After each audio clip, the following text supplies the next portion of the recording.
evening. We are Next Level. We come from Vermont, a small state located in New England.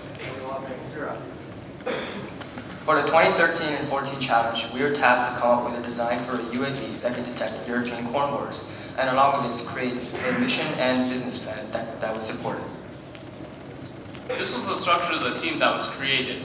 I'm Clark Dane, project manager, Daniel Chain, project scientist, Alec Gelfenbein, business manager, Derek Gagnon, chief research officer, Daniel Yee, project documenter, Syed Andra, chief engineer, Thomas Urbanik, systems and test engineer. As you can see in the pictures above, the team was very functional and we engaged in a very collaborative team environment. We used products such as Google's platform of Google Gmail and Google Drive along with Skype to streamline collaboration and communication with both our mentors and Sy, who is currently attending Emory-Riddle. When we come across problems, we have a set procedure that we follow. First, we brainstorm and try to develop a systematic approach. And if this doesn't work, we contact our mentors. And using their expertise, we develop this systematic approach and develop a solution. Here are the topics we're going to cover in our detection plan. Originally, we proposed to detect the damage which the European corn borer larvae would inflict on the corn. However, we found this to be unviable due to how small the damage actually is. We calculated that we would need a top-of-the-line 60 megapixel camera while flying 50 feet above the corn in order to reach the minimum detection threshold. On top of this, detection through this method is extremely inaccurate due to the many false positives that can be detected throughout the field. Low altitude operations leads to exponentially longer mission times, which can be countered with multiple UAVs. However, both solutions proved to be not cost-effective. Thus, the team concluded that we would have to implement a supporting component into the field in order to effectively detect European corn borer. In the process to our solution, we went through several iterations using these supporting components. The first of which is the decoy plant, a modified corn plant that would kill the European corn borer. We discarded this idea because it didn't utilize our UAV system. Our second one is the companion plant, a plant that would support the growth of the commercial corn and would also indicate the location of the corn borer with a green fluorescent protein modification. This was also discarded because corn borers are simply more attracted to corn.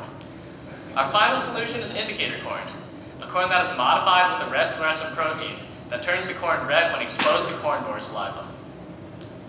So our final detection plan consists of planting our genetically modified, or as we termed it, indicator corn, in the field along with the commercial corn. When our indicator corn is bitten by the corn borer, it reacts with the saliva due to its genetic modifications, and it flushes this red protein, RFP. Our UAV will then be able to fly over the field and easily detect which parts of the field have this red fluorescent plant, and then from that information we can deduce what parts of the field are infected by corn borer. According to our calculations, our solution allows our customers to plant organic corn, which allows them to take advantage of the increased profit. Our indicator corn has three modifications. Male sterility, which eliminates cross-pollination between our indicator corn and the commercial corn. An extremely short growing system, which means that the indicator corn sprouts before the commercial corn and is slightly more attractive to corn borers, and also dies before harvest season. And the incorporation of M-cherry, the red fluorescent protein. All of these have been done before, so we know that this is extremely feasible. In order to plant our indicator corn seamlessly into the field, we had to make a planter setup. This consists of 15 commercial corn rows and 2 indicator corn rows, coming to 17 rows. Farmers can expand this to any size they would like as long as they keep in multiples of 17. The commercial corn consists of the standard 30-inch row configuration, while the indicator corn rows, here's multiple corn planters passes down the field. And then the indicator rows, to space them efficiently, we split the commercial corn into 3 sets of 5 rows. In between these rows, equidistantly, we place the indicator corn rows. These land at 15 inches, which is narrow row configuration. The reason this works so well is because it allows farmers to utilize equipment and with slight modifications. They can perform this with equipment they already own. Here's an example of our corn plot. We have a 420 commercial corn to every single indicator corn. This comes out to a 14-foot by 15-foot plot in which one indicator corn surveys. And in order to know exactly when to fly over the field, We utilize something called GDD units, or corn growing degree day units. This is the basic premise that the development of corn is completely linked to the temperature reached each day, and then the development of European corn borer is directly linked to the development of corn. So utilizing this information, we can provide farmers with the exact information at the right time so that their pesticide usage can fall within the 10 to 14 day window after the European corn borer's eggs hatch. During this time, pesticides have the maximum efficiency. We utilize a multi-generational approach because there's 2 generations in our plot. The first generation, of course calculated with GDD units, obviously combats the first generation of corn borer. While the second generation approach, also calculated with GDD units, allows us to combat any offspring from the first generation that might have survived.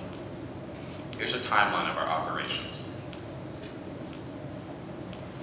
Farmers are expected to have an increase in yield because corn borers can be detected earlier and because their damage can be minimized. General health of the plants can also be monitored. There's a projected increase of 12% in overall crop yield with plant health alone, and 20% with indicator plant and savings in pesticides.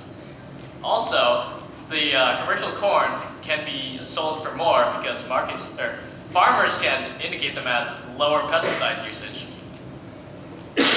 We decided on a grid search pattern instead of a spiral search pattern because the spiral search pattern would have increased our mission time and the complexity of stitching the photos together. We also had to separate our floodplain into 2 different legs because our battery only gave us a projected range of 2 hours and 9 minutes. Even though our original 1-leg flight plan only had a flight time of 1 hour and 57 minutes, the 1-leg flight plan would not have given us sufficient range to return to the landing zone if something went wrong. We utilized a car-top launcher to launch the aircraft, and we planned on following the aircraft with a van in order to keep and maintain visual contact as per FAA regulations. We only needed 31.89 gigabytes of data for the entire field, which meant that we only had to use one 64 gigabyte SD card for the duration of the mission. We decided on using the Nikon D800 with the 18 to 55mm lens as our sensor payload. The Nikon D800 was far cheaper and provided a much greater resolution than the X5000 originally provided by the Challenge. Multispectral imaging was not needed because we could get the same color data from regular CMOS sensor. This is the graph that we used to help us determine our optimum detection altitude. We calculated that we would need 4 pixels per square foot in order to detect our indicator corn, and we were limited to 1,000 feet by the FAA. So we decided to just fly at 1,000 feet, where we would get 13.552 pixels per square foot. Now, knowing these parameters from a detection plan, we can now start to optimize our UAS. So the main goal while designing our UAS was to minimize 2 variables: the cost per hour and the initial cost. Now, we had 3 proposals to do this. Our first proposal was to use multiple UAVs. This would decrease mission time proportional to the number of UAVs that were flying over the field at once. However, it had high initial costs due to the fact that we're buying multiple UAVs, and also high hourly costs due to the fact that we had to hire multiple air crews to pilot all of them. For our second proposal, progressive scanning of the field, where we would scan the field over the course of several days or possibly weeks to decrease the amount of time and money we spend on our UAV. As such, it results in low initial costs due to a simple design and a low hourly cost due to fewer aircrew members. However, the high number of hours that we needed to spend at each field to scan it completely increased costs, and also the fact that we couldn't maintain multiple clients with this approach proved it infeasible. So we selected the single UAV approach. It was a chosen solution and compromised, so we had a low hourly cost due to the fact that we're operating only 1 aircrew.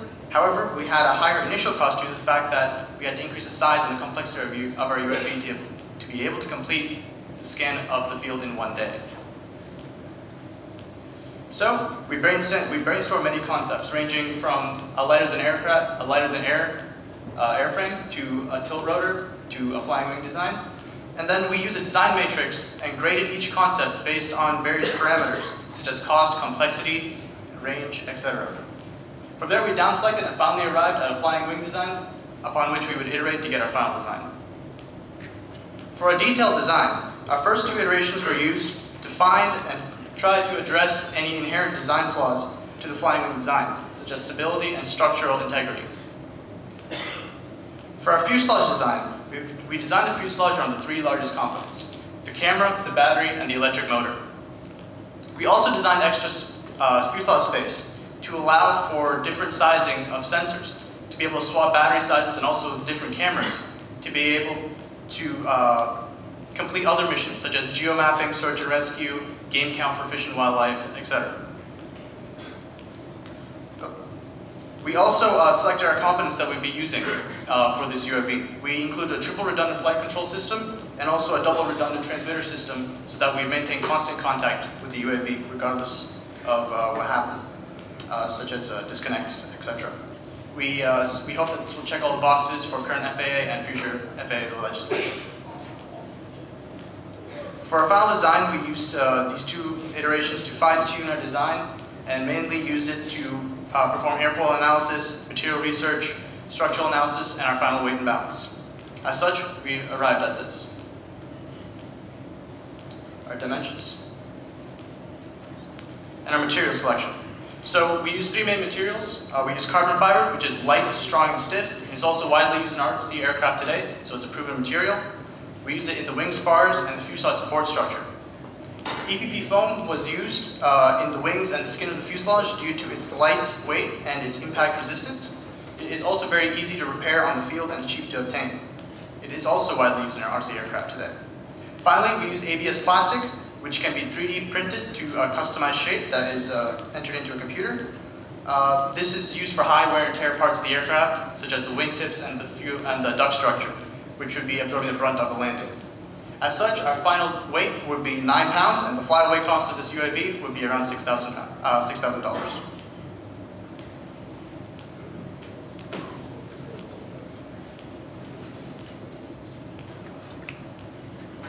Moving on to our business case, where we will cover the following aspects of our business. After speaking with field experts, we have come to the conclusion that it will take 5 years to develop our indicator corn. On top of that, we will need a year to bring the product to market. During this 6-year period, we believe that the FAA will release new regulations. We will obtain our FAA permit, and in addition, we will fly just for the detection of plant health for 3 years. This will allow us to build a loyal customer base, begin to make profits, and work out any kinks in our business before our indicator corn period begins. At this time, we can fly 10 missions per year. Once our indicator corn period has begun, we will fly only 5 missions per year, as we have to fly 1 flight for each generation of corn borer. And after speaking with the farmer who has put UAVs into his field, it will take 96 hours for data analysis. Now listed here are the initial costs when starting our business. And you will immediately notice that the majority of our initial costs is contributed by the cost of our research and development of our indicator corn. And we estimated this to be at about $50 million. And we are justifying these costs with our high potential business and mission plan. Now we established 3 potential sources of funding for our project: government grants, investments from venture capitalists, and loans. And while each present their own pros and cons, we ultimately decided that we hope to receive about $45 million from investments and $5 million from loans. Our break-even cost was calculated by adding our direct operational cost per mission to our initial cost, which had been spread over our first 50 missions. You may notice that our indicator period is far more expensive than just our plant health. This is because this price includes the price of our indicator seeds, the addition of a data analyst, and some new software that would have to be purchased.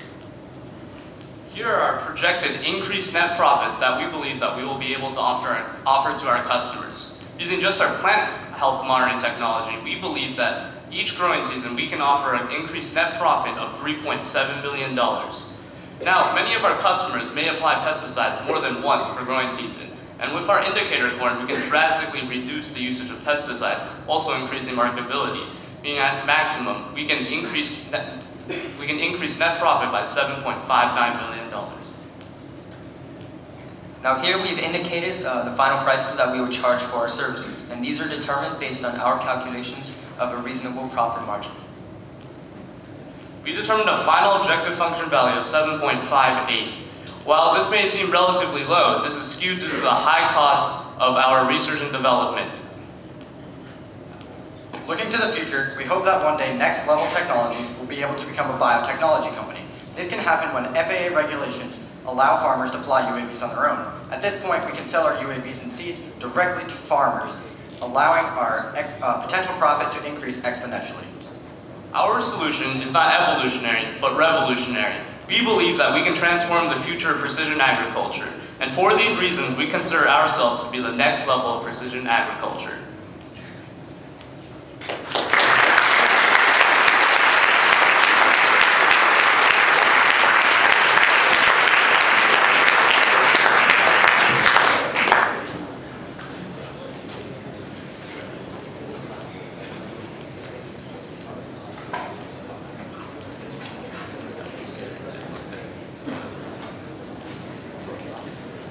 I've got a question on the design and the location of the camera in the aircraft. Is it forward facing or is it facing down as you scan the field?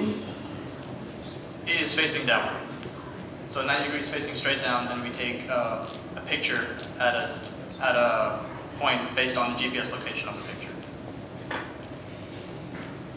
On the business side of the house, talk to us a little bit more about your decision to wait 5 years before you're actually operational. So after speaking with Con Wang, who is the Director of Plant Transformation at Iowa State, we concluded that it would take 5 years to develop our indicator corn. So we believe that that was still the #1 solution to the challenge, although it would take so long. However, we do have 3 years to fly for the detection of plant health, which still allows us to be a profitable business. And as for the FAA regulations, that's kind of out of our hands.